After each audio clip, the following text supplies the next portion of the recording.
sa ulo ng mga humahataw na balita. Hataw Balita.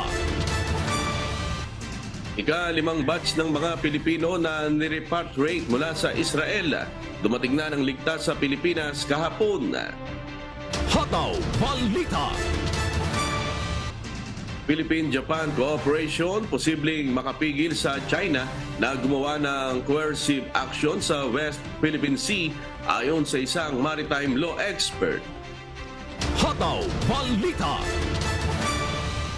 Pangulong Ferdinand Marcos Jr. hinimok ang Philippine Navy na palakasin ang external defenses. Hataw Balita. Bagong Agriculture Secretary Francisco Laurel Jr. sinabing hindi pa posible sa ngayon ang 20 pesos per kilo na bigas sa bansa. Hataw Balita. Commission on Elections o COMELEC paiimbestigahan ng local government unit officials na umano'y nakikialam sa proseso ng nakaraang barangay at sangguniang kabataan eleksyon. Hataw Balita. At bawas presyo sa mga produktong petrolyo, epektibo na ngayong araw. Hataw Balita. Una sa ating mga humahataw na balita. Dumating na nitong Lunes, November 6 ang ika-5 batch ng mga Pilipino na nirepatriate mula sa Israel sa Ninoy Aquino International Airport Terminal 3. Sinalubong sila ni Department of Migrant Worker Officer in Charge Undersecretary Hans Leo Kakdak, Overseas Workers Welfare Administration, Administrator Arnel Ignacio at Israeli Ambassador to the Philippines Ilan Plus. Ayon kay OIC Kakdak, nakahanda ang mga ahensya ng pamahalaan gaya ng Department of Social Welfare and Development, Department of Health, TESDA at iba pa para ibigay ang anumang tulong sa mga nagbalik na OFW. Mahigpit anyang bili ng Pangulo na tiyakin na matutugunan ang mga pangangailangan ng mga kababayan mula sa mga shelter sa Tel Aviv hanggang makauwi dito sa Pilipinas. Pakinggan po natin ang pahayag ni Department of Migrant Worker Officer in Charge Undersecretary Hans Leo Kakdak. Koordinasyon at kooperasyon with the relevant government authorities such as the Government of Israel, Psychosocial Counseling from DSWD and DOH. TESDA has their training vouchers with them. It's been libreng training. Ang umuwi ay makakatanggap ng financial assistance mula sa DMW na 50,000 pesos at magbibigay din ng OWA bukod pa sa livelihood assistance at psychosocial counseling. Samantala, bukas naman, inaasahang darating ang isa pang batch ng mga Pilipinong uuwi galing Israel. Hataw Balita. Naniniwala ang isang maritime law expert na posibleng makapigil sa China na gumawa ng coercive action sa West Philippine Sea ang pagkakaroon ng mas maigting na kooperasyon sa pagitan ng Pilipinas at Japan. Ayon kay Professor J. Batong Bakal, magandang senyales na nagkakaroon ang Pilipinas ng kaibigan at kaalyado kaugnay ng usapin natin sa pinagtatalunang teritoryo. Bunsudaan niya ng mas maigting na kooperasyon sa pagitan ng dalawang bansa, kabilang na ang pagtulong ng Japan na mapalakas ang kapasidad ng Pilipinas sa pagbabantay ng seguridad dito. Mangingimi ang China na gumawa ng mga agresibong hakbang. Dagdag pa nito, pangangambahan din ng China kung magiging magkakampi-kampi ang lahat ng magkakalapit bansa sa rehiyon laban sa Beijing. Pakinggan po natin ang pahayag ni Maritime Law Expert Professor J. Batong Bakal. China's worst nightmare from a foreign policy perspective is to see all of its neighbors joining together against it. Okay? So any movement that might seem to indicate that is a cause for concern to them and will definitely cause them to pause and recalculate their moves and possibly even change their policy a bit. Samantala, suportado ni Senate President Juan Miguel Mitsubiri ang isinusulong na defense pact sa pagitan ng Japan at Pilipinas. Pakinggan po natin ang kanyang pahayag. Yung RAA will allow our interoperability and cross-training between our two forces, not only in the times of self-defense, but also in the times of calamity.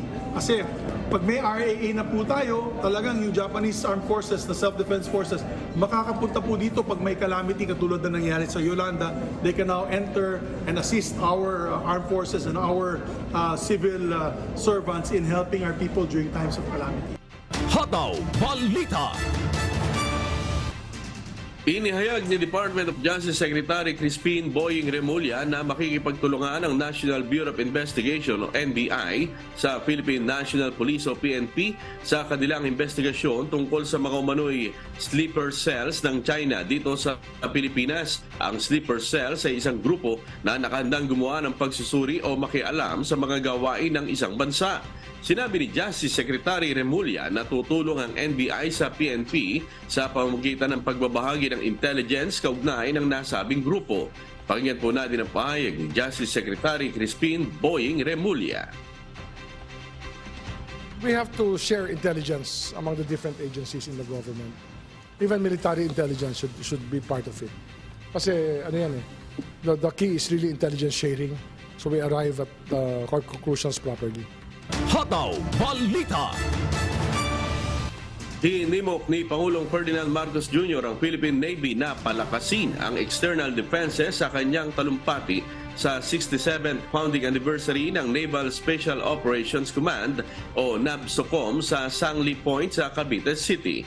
Binigyang diin ng Commander-in-Chief ang pangangailangan sa sandatahang lakas ng Pilipinas na maghanda sa anumang hamong dulot ng mga kaguluhan o sitwasyon na nangyayari sa ibang mga bansa. Tiniyak din ito ang suporta sa pagpapalakas ng kapabilidad ng Navy SEALs sa ilalim ng revised AFP Modernization Program. Pakinggan po natin ang pahayag ni Pangulong Ferdinand Marcos Jr. As we move now from focusing on ensuring internal security for the country, we now have to bolster the country's external defenses. I exhort the DND and the AFP to maximize and strategically review the deployment of our forces to ensure that their strategies remain responsive to the current and future geopolitical realities. Dapat din anyang magamit ang kakayahan ng NAVSOCOM upang mapalakas ang maritime security. Kahapon ipinakita ng Elite Force ang kanilang kapabilidad, mga kagamitan para sa pagresponde sa anumang kaguluhan o nagbabanta sa seguridad ng bansa. Kabilang ang Basic Underwater Demolition SEAL, Naval Diving Group, Explosive Ordnance Disposal Group, SEAL Sniper, iba pa. Let us also continue harnessing the skills of our specialized units in preparing for all contingencies. With the NAVSOCOM, with its expertise in sea, air, and land or SEAL operations, must be utilized to support naval defense and enhance maritime security. Hataw Balita. Sa iba pang balita, imposible sa ngayon ang ipinangakong 20 pesos na kada kilo ng bigas ni Pangulong Ferdinand Marcos Jr.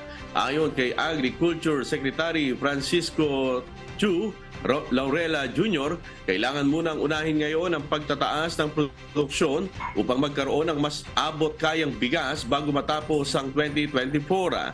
Aminado si Secretary Laurel na hindi magiging madali ito, ngunit sisikapin niyang mabigyan ng murang bigas ang mamamayan sa lalong madaling panahon.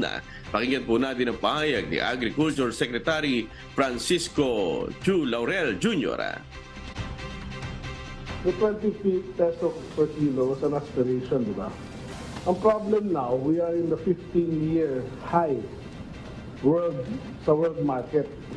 So today, that is not possible. But with yung directive ni Presidente to modernize, irrigate, use the right seeds and mechanize and all of that, maraming gagawin. We are getting ready to do our best to try to make rice affordable. Kaya ng bulsa ng mamamayan. Hataw Balita.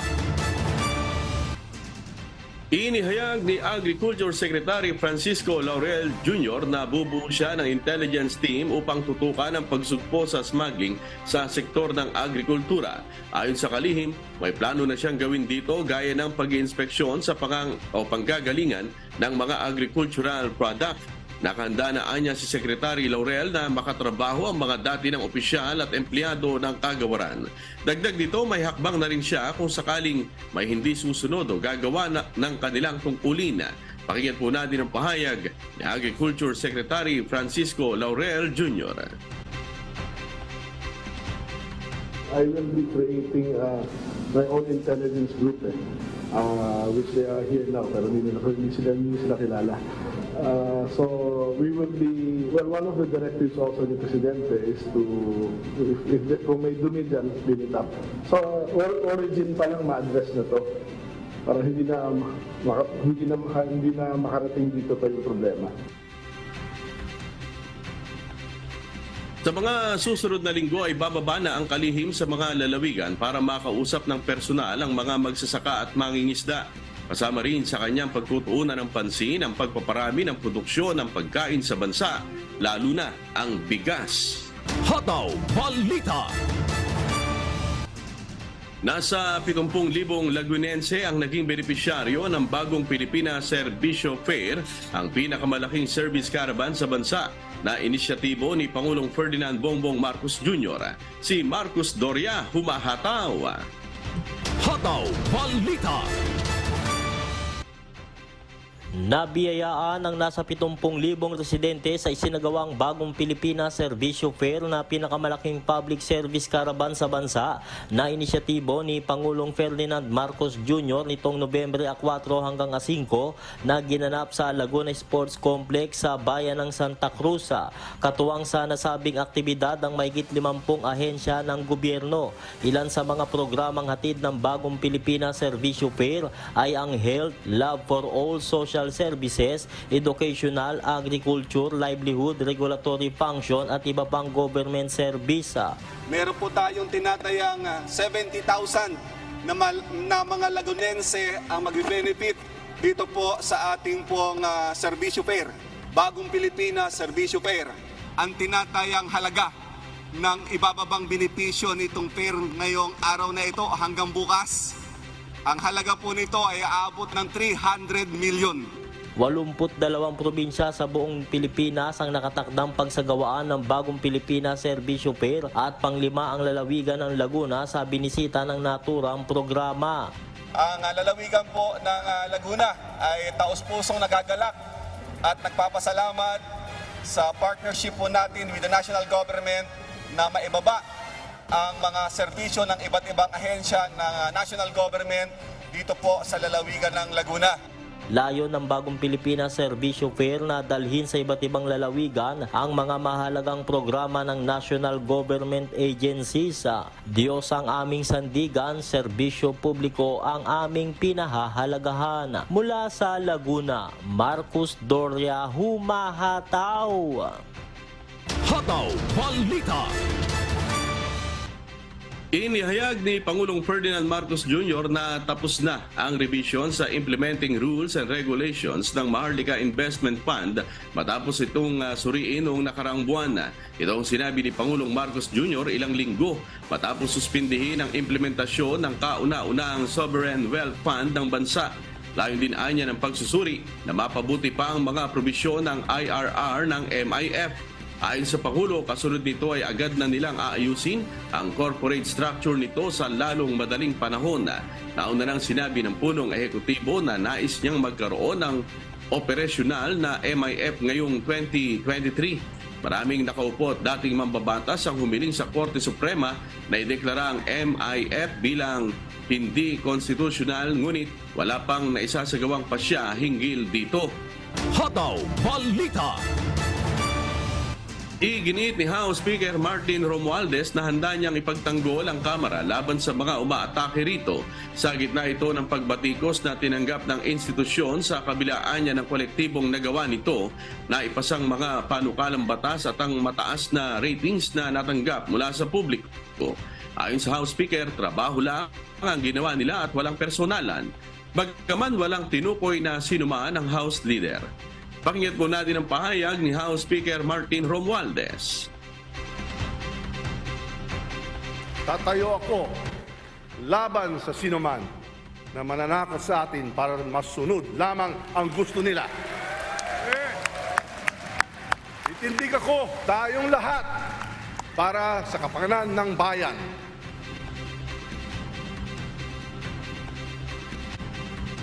Samantala, nais naman ni Albay 1st District Representative Ed Seligman na tukuyin kung sinong partikular na umaatake sa Kamara. Subalit bago pangalanan sa plenaryo, nagbitiw bilang partido ng Demokratikong Pilipino Lakas ng Bayan o PDP Laban member si House Deputy Speaker at Pampanga 3rd District Representative Dong Gonzales. Pinamumunuan ni dating Pangulong Rodrigo Duterte ang PDP Laban. Pakinggan po natin ang magkasunod na pahayag ni Albay 1st District Representative Ed Seligman at House Deputy Speaker at Pampanga 3rd District Representative Dong Gonzales. A leader or previous leader of this country. Well, I think, Mr. Chairman, the gentleman from Albay knew who is that. Why is the name of that accuser so sacrosanct that we cannot mention it before this body? I will answer the question of Congressman of Albay, Congressman Ed Seligman. But before I will answer your question, Mr. President of the PDP party, are you here? Mr. President, Congressman Alvarez, the one who uttered that word is our chairman from PDP Laban. Before I will answer, I will resign now as member and officer of PDP Laban. The former President Rodrigo Roa Duterte, the one who said that, Mr. Chairman. Hataw Balita. Pinakuha na ni Commission on Elections o COMELEC Chairperson George Erwin Garcia sa lahat ng kanilang regional directors at field offices ang pangalan ng mga local government officials na umano'y nakialam sa proseso ng nakarang barangay at sangguniang kabataan elections. Ayon kay COMELEC spokesperson John Rex Laudianco, bahagi ito ng gagawin nilang investigasyon hinggil sa kung nagkaroon man ng irregularidad sa nakaraang halalan. Sa inisyal na impormasyon ng COMELEC, mayroong LGU officials, partikular na ang isang alkalde ang sinasabing pinigilan umano ang proklamasyon ng mga nanalong kandidato sa nakarang halalan sa kanilang lugar. Pakinggan po natin ang pahayag ng COMELEC spokesperson John Rex Laudianco. Natuklasan pa na nagpe-pressure ang tao ng COMELEC mismo, pinipigilan ng pagpoproclaim na ang gagambala sa halalan na gaganap, pati po nandun mismo sa mga eskwelahan at mga polling place natin. Paglilinaw ng COMELEC sa mga nakarang halalan ay wala silang ginawang ganitong hakbang. Ngunit ngayon ay seryoso silang papanagutin ang lahat ng mga tiwaling opisyal ng lokal na pamahalaan. In particular, may mga na-identify po dito sa atin sa Region 5. Meron din pong na-identify sa Region 10. So definitely po, itong mga pangalan na ito ay pagsasama-samahin po namin at sila pong lahat ay seryoso ang COMELEC na magsampa ng kaso. Hataw Balita. Mayroon ng development sa investigasyon sa nawawalang beauty queen na si Catherine Camilon. Ayon kay Philippine National Police Chief Police General Benjamin Acorda Jr., may nakuha ng mga dagdag impormasyon ng Criminal Investigation and Detection Group, ngunit tumanggi muna itong ihayag. Sa halip nananawagan ito sa mga perpetrators na sumuko na sa mga otoridad. Pakinggan po natin ang pahayag ni Philippine National Police Chief Police General Benjamin Acorda Jr. May mga development na sinabit ang ating CIDG. Maganda naman yung nakikita, and with this, I hope that yung mga perpetrators mag-isip-isip, sana sumuko na to mitigate their offense. Medyo maganda na yung direction ng investigation. Hataw Balita. Iba't ibang kaso na ang isinampa laban sa mga lider ng Socorro Bayanihan Services Incorporated o SBSI sa Surigao del Norte. Kasama dito si J. Renz Hilario alias Senior Aguila na lider ng SBSI at mahigit 10 pang kasapi ng grupo. Kabilang sa kasong kaharapin nila ay ang qualified trafficking, facilitation of child marriage at iba pa.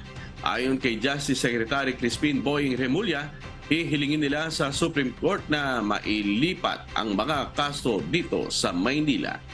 Hataw Balita.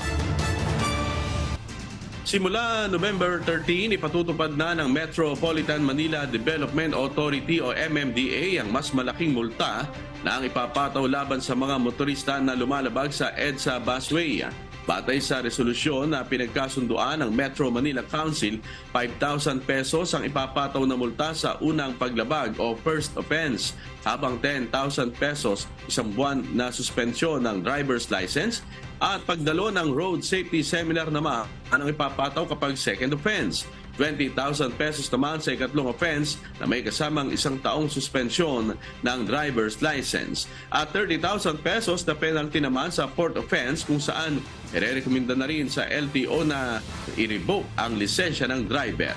Sa ngayon, 1,000 piso lamang ang multa ng ang ipinapataw sa mga lumalabag sa EDSA carousel na nahuhulog sa violation na disregarding traffic sign.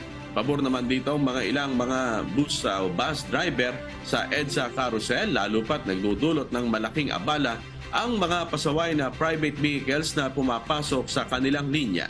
Pakinggan po natin ang pahayag ng ilan sa mga bus driver. Napakalaking abala sa amin, tsaka natatraffic kami. Tapos pagka naman namin na sagasaan o nabundol, kasalanan namin yun. Maganda nga ho yun, para sila madala. Isang huli lang, talagang hindi nila makalilimutan yung mahuli sila ng napakalaking penalty sa huli nila.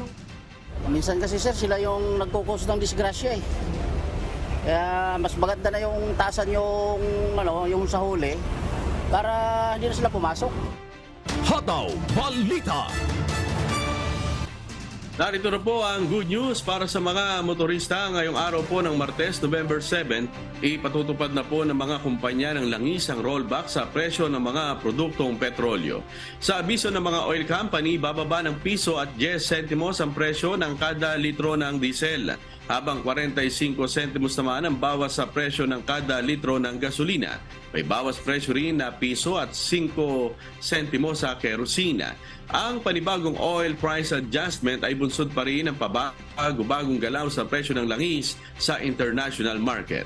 Ayon sa Department of Energy, bumaba ang presyo ng petrolyo dahil sa hindi pagkalat ng gera sa pagitan ng Israel at Hamas militant group at ang posibleng recession o paghina ng ekonomiya ng ilang bansa sa Europa. Nakatulong din sa rollback ang naging dagdag produksyon ng mga bansang miyembro ng the Organization of the Petroleum Exporting Countries o OPEC.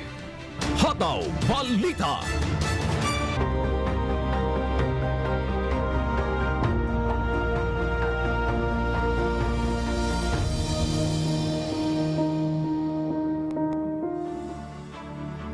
Mahigit 700 na may hirap na tribo agtatabang noon sa liblib na lugar ng Prieto Diaz sa bayan ng Gubat, Sorsogon ang mapagkakalooban ng solar-powered lamp ng Members Church of God International o MCGI, UNTV sa pakikipagtulungan ng Police Regional Office o Pro 5 ngayong araw, November 7. Kalinsabay din ang pagsasagawa ng medical mission sa Barangay San Rafael. At mula sa Gubat, Sorsogon, si Jerry Galicia, humahataw live.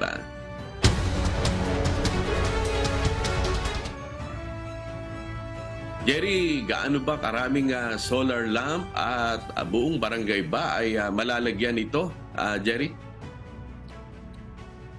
Yes, amigo, 50 solar-powered lamp itong itinayo at para pailawan itong buong halos barangay ng San Rafael sa bayan ng Prieto Diaz dito sa lalawigan ng Sorsogon. Handog ito ng Members Church of God International o MCGI, UNTV at pakikipagtulungan ng Police Regional Office o PRO 5. Matagal na panahon na nararanas ng mga residenteng tribo Agta Tabangno na ang kapusikitan ng dilim ng gabi sa kalsada dahil walang ilaw ang mga poste. Bagamat may supply ng kuryente sa mga bahay sa liblib na barangay na San Rafael, wala naman liwanag sa kanilang dinadaanan.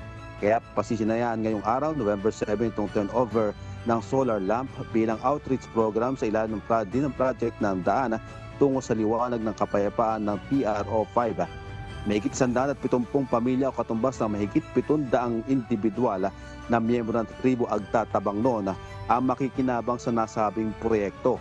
Ilan sa mga residente ang matatapos na ang kanilang nararanasan pamumuhay sa kadiliman sa kanilang tinampo o kalsada dahil magliliwanag na ang kanilang paligid. Ayon pa sa kanila, ay mayroon naman supply na ng kuryente sa mga bahay, sa barangay at may ilang poste din, subalit wala namang ilaw ang kalsada. Ang 58 anyos na si Violeta Dumdum bilang isang barangay health worker, hirap para sila sa kapag may mga nagkakasakit na kailangan dalawin, lalo na yung pagdadala sa ospital sa kabayanan.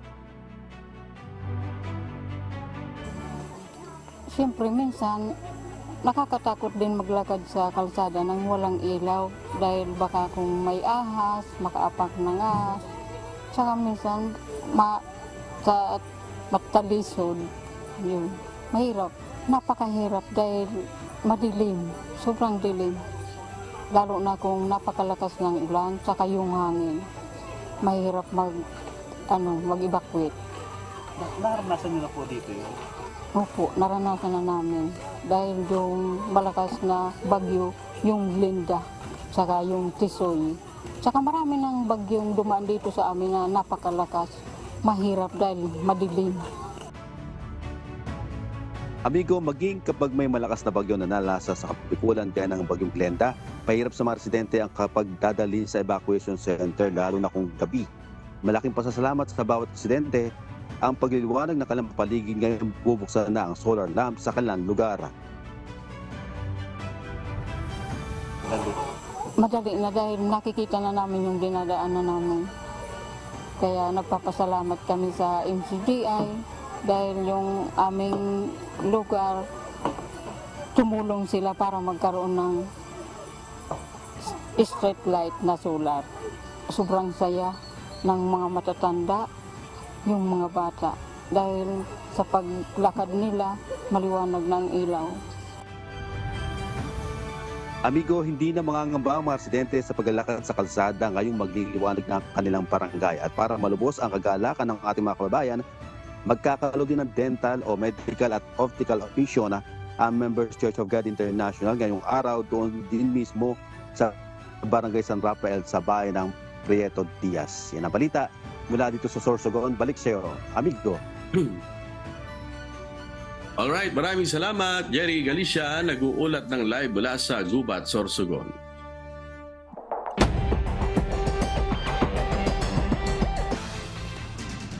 Arestado ang 20 individual dahil sa iba't ibang paglabag matapos magsagawa ng 4 na operasyon ng Rizal Police Provincial Office, katuwangang komunidad at mga lokal na pamahalaan. Isa sa patuloy na binabantayan ng Rizal PNP ang pagsawata sa mga iligal na aktibidad sa lalawigan, kabilang ang iligal na droga at sugal. Nakumpiska sa mga naaresto 1,889 na bet money at 24.36 grams ng hinihinalang droga na nagkakahalaga ng 168,084 pesos. Paalala naman ng Rizal PPO sa publiko na makipagtulungan sa pulisya upang maipagpatuloy ang pagpapaigting ng kampanya laban sa mga ipinagbabawal na gawain sa lalawigan. Hataw Balita. Mahigit 3.7 million pesos na halaga ng hinihinalang shabu ang nakumpiska sa buy-bust operation ng mga operatiba ng PIDEA Cebu Provincial Office kasama ang Consolacion Municipal Police Station sa Barangay Lamak, Consolacion, Cebu nitong Linggo, October 5. Humantong ito sa pagkakaaresto sa isang high-value target at pagkasabat ng 10 pakete ng hinihinalang shabu na tumitimbang ng humigit kumulang 550 grams na may tinatayang street value na 3 million 740,000 pesos, buy bust money, 2 cellular phone at iba't ibang drug paraphernalia. Kasong paglabag sa Sections 5 at 11, Article 2 ng Republic Act 9165 ang isasampa laban sa mga suspect. Hataw Balita. Nananatili pa rin sa kustudiya ng Antipolo Custodial Facility ang driver ng truck na sangkot sa aksidente dakong madaling araw nitong Lunes sa Antipolo City na ikinasawi ng 4 na kalalakihan. Si Jolitz Matangat humahataw. Hataw Balita. Wala pang ebidensya ang Antipolo City Police na magpapatunay na kasalanan ng driver ng trailer truck ang nangyaring aksidente sa Marcos Highway, Barangay Mayamot madaling araw nitong Lunes, November 6. Patay sa aksidente ang 4 na sakay ng isang itim na kotse na pawang kabataang lalaki. Batay sa inisyal na pagsisiyasat ng mga pulis, mabilis ang takbo ng mga biktima kaya nayupi ng husto ang kanilang sasakyan nang pumailalim sa truck. Ayon kay Police Lieutenant Colonel Ryan Manongdo, hepe ng Antipolo City Police, patuloy pa silang nangangalap ng impormasyon sa insidente. Ito po ay investigation pa lamang po. Hindi natin siya pinakulong kasi wala pa naman tayo na ipafile na complaint sa kanya. At hindi pa tayo, wala pa tayo nakikita so far na ebidensya na mag-link sa kanya na naging dahilan siya ng aksidente nito. Sinusuri na ng mga otoridad ang mga closed-circuit television sa lugar upang malaman ang buong pangyayari. Yung pagkawala ng kondor kasi kailangan i-prove natin na may ebidensya tayo. No? Kasi sa ngayon, ang nakikita natin na ebidensya natin yung skid mark. Kasi may skid mark na nag-preno sila ng dire-diretso. Segundo, hindi po siya ng pagliwang-liwang sa left or right. As in straight po yung from the skid mark, dire-diretso po yung direksyon nila. So, nananawagan naman ang Antipolo City Police sa mga motorista na may kuha sa kanilang dashcam na makapag-ugnayan sa kanilang upang mapabilis ang kanilang ginagawang investigasyon. Diyos ang aming sandigan, serbisyo publiko ang aming pinahahalagahan. Mula rito sa Rizal, Jolitz Matangat, humahataw. Hataw Balita. 2 bagong public school sa Davao City ang nabiyayaan ng Modern Electrical Installation and Maintenance Laboratory o EIM Lab. Inaasahang makikinabang dito ang mga mag-aaral ng JB Ferriols National High School at Optasiano Hilay National High School para mas lumago pa ang kaalaman ng mga estudyante at mabigyan sila ng dekalidad na edukasyon. Una nang inilunsad ang proyekto noong 2014 ng Davao Light and Power. Suportado rin ito ng Technical Vocational Livelihood Track ng Department of Education o DepEd. Layo ng inisyatibo na matulungan ang mga high school learners sa pamamagitan ng skills training at assessment facilities kung saan makatatanggap ang mga ito ng National Certificate 2 mula sa Technical Education and Skills Development Authority o TESDA. Bawat EIM labs ay nagkakahalaga ng 1.3 million pesos at sa kabuuan mahigit 43 secondary schools ang nabiyayaan sa naturang proyekto. Hataw Balita. 2 malalaking police mascot na pinangalan ng Patrolman Inasal at Patrolman Mascara ang iikot na sa Bacolod City. Layo ng proyektong mapaigting ang ugnayan ng mga pulis sa komunidad sa pamamagitan ng pagbibigay saya sa publiko. Iikot ang 2 life-size mascot sa mga barangay sa lungsod para magdala ng saya lalo na sa mga malilit na bata at residente na walang akses sa mga entertainment o kasiyahan. Magdudulot din ito ng positive impact at tiwala ng publiko sa pambansang pulisya. Ang Inasal at Mascara ay kilalang festival at cultural heritage ng Bacolod City.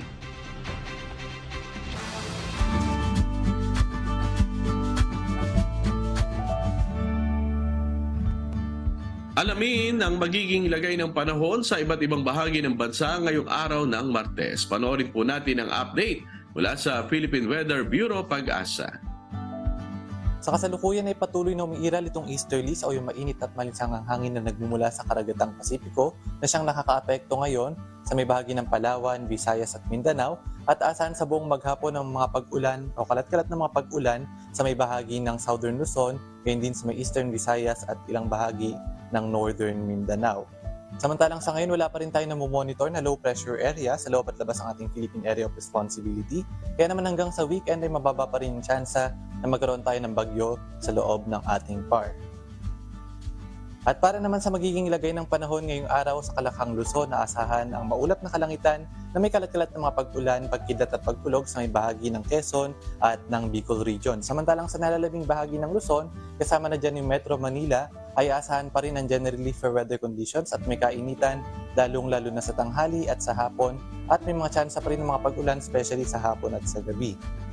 Agwat ng temperatura sa may Lawag, Kalayaan Islands at sa may Puerto Princesa ay nasa 24 to 32 degrees Celsius, sa may Tuguegarao ay 24 to 33, sa may Baguio City 17 to 25, dito naman sa may Metro Manila 25 to 32 at sa may Tagaytay 23 to 31 at sa may Legazpi ay nasa 25 to 31 degrees Celsius. At para naman sa magiging lagay ng panahon sa Kalakhang, Visayas at Mindanao, asa natin sa buong maghapon ang maulap na kalangitan na may mga pag-ulan dito sa may bahagi ng Eastern Visayas, sa may Dinagat Islands at sa may Surigao del Norte at possible din po yung mga malalakas na mga pag-ulan. Kaya iba yung pag-iingat sa ating mga kababayan na nakatira sa mga lugar na ito. Samantalang sa nalalabing bahagi ng Visayas at Mindanao, generally fair weather conditions din at may kainitan, lalong-lalo na sa tanghali, bagamat mataas na rin yung chance ng mga pag-ulan pagdating ng tanghali dito sa may bahagi ng Central Visayas at ilang bahagi pa ng Northern Mindanao. Ang agawat ng temperatura sa may Iloilo ay nasa 27 to 32 degrees Celsius, sa may Metro Cebu ay 26 to 32, Tacloban 26 to 31, dito naman sa may Cagayan de Oro ay nasa 25 to 31 degrees Celsius, sa may Metro Davao ay 25 to 33 at dito naman sa may Zamboanga City ay nasa 24 to 33 degrees Celsius.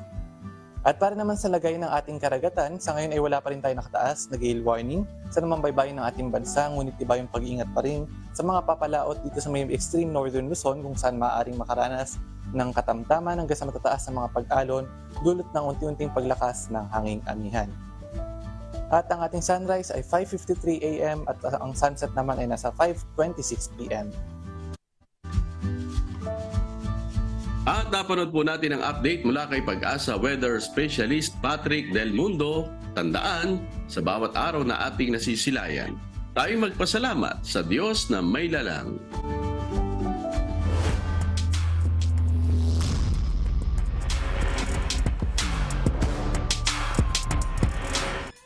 Nagkaharap na sa kanilang kauna-unahang laro ang dalawang rookie team sa UNTV Cup Season 10. Ang Comelec Vanguards at DFA Emissaries.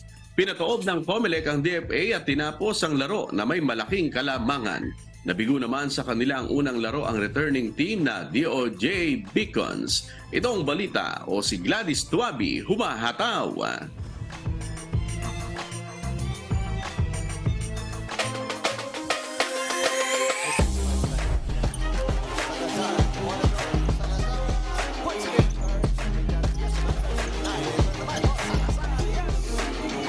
Naging hadlang ang pagiging abala sa nakaraang halalan upang mapaghandaan ng Comelec Vanguards ang kanilang pagsabak sa liga ng mga public servant. Inabangan hindi lamang ng mga manunood, kundi ng ibang teams ang kanilang maibibigay na laban pagdating sa hardcourt. Sa Game 1 ng Triple Header Sunday sa Field Sports Arena sa Pasig City, nakasagupa ng Comelec ang kapwa rookie team na DFA Emissaries. Dikitan ang laban sa mga unang minuto ng laro at palitan lang ng kalamangan hanggang kumawala ang Vanguard sa kanilang solid na bench scoring para kunin ang kanilang unang panalo sa liga sa score na 101-76. Actually kasi more on process-oriented kami. Sabi ko lang sa players is kung ano yung pre-practice natin, yun lang gawin natin. As don't expect too much, ang gawin natin, given natin 110% natin para lang mapakita natin sa mga manonood kung ano yung mga talents natin. Ayon kay Comelec Head Coach John Fajardo, bagaman naging abala sila sa paghahanda sa barangay at SK elections, masaya sila sa naging resulta ng laro lalo't na ipakita ng bawat player ang kanilang buong makakaya sa hardcourt. Personal namang nanood si Comelec Chairperson George Garcia upang ipakita ang suporta nito sa pinakaunang laro ng Vanguard sa UNTV Cup. Ayon kay Chairman Garcia, nais niyang isali ang ahensya sa iba pang sports and charity events ng UNTV gaya ng UNTV Volleyball League o UVL.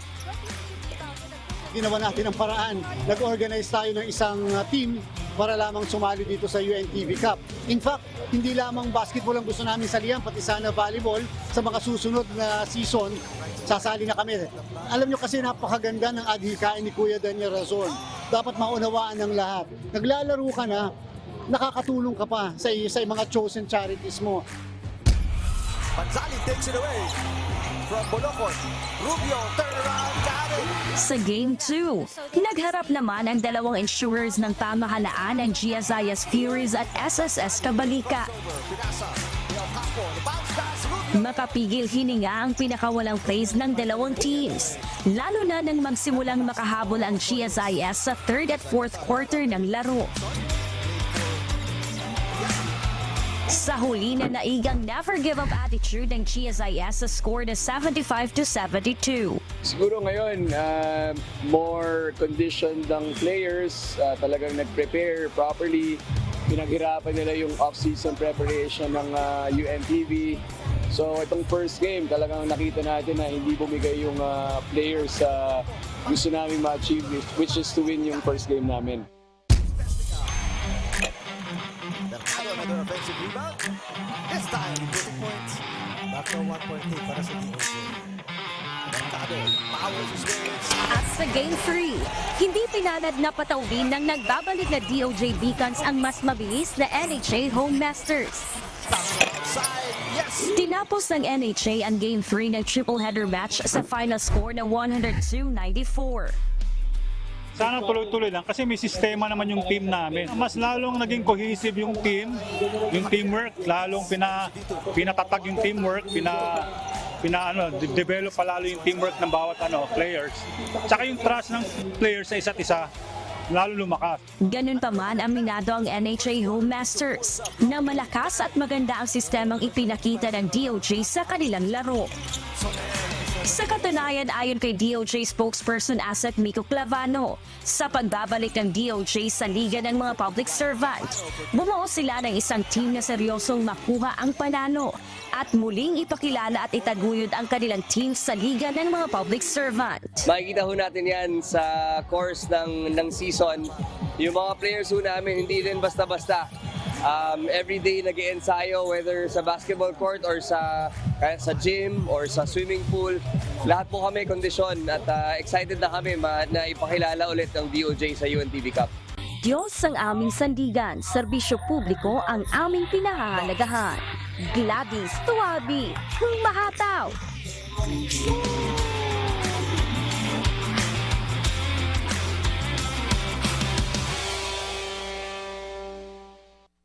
Balita. Ayan, congratulations po sa UNTV Cup. Ang gagaling ng mga player po natin ngayon. At sa atin namang shoutout po sa mga viewers natin sa Facebook. Nandyan sila Janya Andrade, Ablay, LB San Jose. Yung ilan lamang po yan. At sa YouTube naman, si Rosita Nebrida, Francisco Noel de Torres, Brett Reyes, Ligaya Alnas, tsaka si Efren Nelia sa Italy. Siyempre sa buong Pilipinas at sa iba't ibang panig ng mundo. O si Louie Lepanya pala na nagkarlan. At ganoon din sa mga tagapakinig ng Hataw Balita Pilipinas sa Radyo La Verdad 1350. At day 2 na po sa nagpapatuloy na mass indoctrination ng MCGI mamayang alas 7 pong muli ng gabi Philippine Standard Time sa official MCGI social media accounts kabilang po ang MCGI channel, ang official YouTube channel ng Members Church of God International. Patuloy rin po namin kayong inaanyayahan na makiisa sa Global Prayer for Humanity tuwing Lunes hanggang Biyernes alas 9:30 ng gabi. Ito po yung nakastream ng live sa lahat ng MCGI social media accounts. Ang Global Prayer for Humanity ay bukas po sa lahat, anuman ang inyong relihiyon o lahi. Mga kasangbahay, kung meron po kayong balitang hindi ninyo napanood o kaya ay may nais kayong muling panoorin sa Hataw Balita Pilipinas, bisitahin lamang po ang aming mga official social media account. I-like at i-follow ang UNTV News and Rescue Facebook account at i-click ang subscribe button sa UNTV News and Rescue YouTube channel. Mapapanood nyo rin po rito ang iba pang news programs ng UNTV, pati na ang iba pang videos na nag-iisang public service channel. Kaya, subscribe, like, and share. At sa aming ibabahaging mga salita ng Diyos na ating sandigan, mula sa unang Pedro Kapitulo 5, talatang 5. Gayon din naman kayong mga kabataan ay magsisuko sa matatanda. Oo, kayong lahat ay mangagbigkis ng kapakumbabaan na kayo-kayo'y maglingkuran, sapagkat ang Diyos ay sumasalangsang sa mga palalo, datapwat nagbibigay ng biyaya sa mga mapagpakumbaba.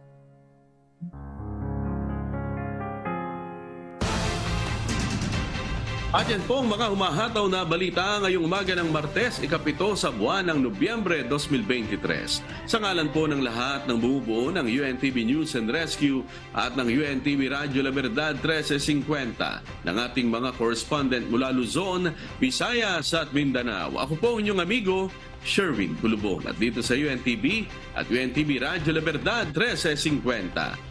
Diyos ang aming sandigan. Serbisyo publiko ang aming pinahahalagahan. Susunod na po ang Good Morning Kuya. Salamat po sa Diyos at magandang umaga.